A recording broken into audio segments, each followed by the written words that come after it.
रात गहरी थी। आसमान पर चांद के गर्द हल्की सी धुंध तैर रही थी।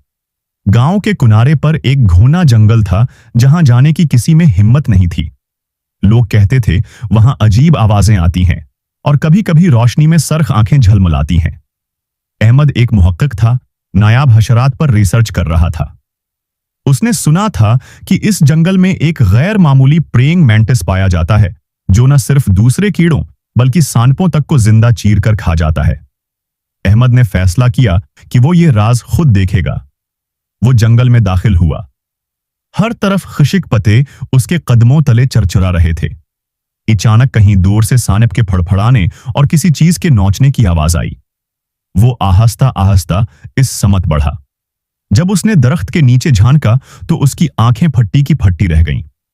एक बड़ा सब्ज प्रेइंग मैंटिस अपने नोकीले पंजों से एक सानिप को जकड़े बैठा था। उसकी सरख आंखें अंगारों की तरह दहक रही थीं और जबड़े सानिप के जिस्म को चीर रहे थे।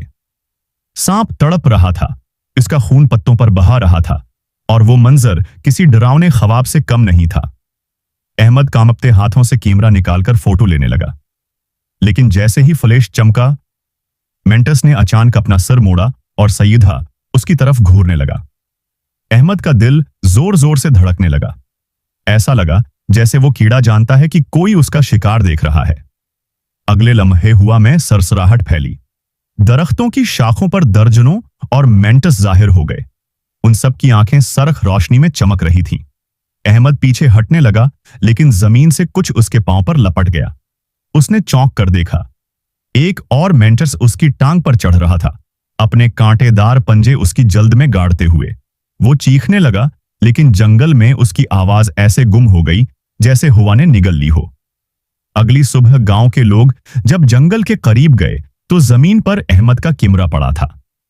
उसमें ली गई आखिरी तस्वीर में एक सब्ज मेंटिस दिखाई दे रहा था, जिसकी सरख आंखें सीधा लेंस में घूर रही थीं और उसके पीछे दरख्तों की शाखों पर हजारों ऐसे ही साए। अहमद कभी वापस न आया। गांव के लोग कहते हैं कि जो भी इस जंगल में जाता है वो खुद शिकार बन जाता है।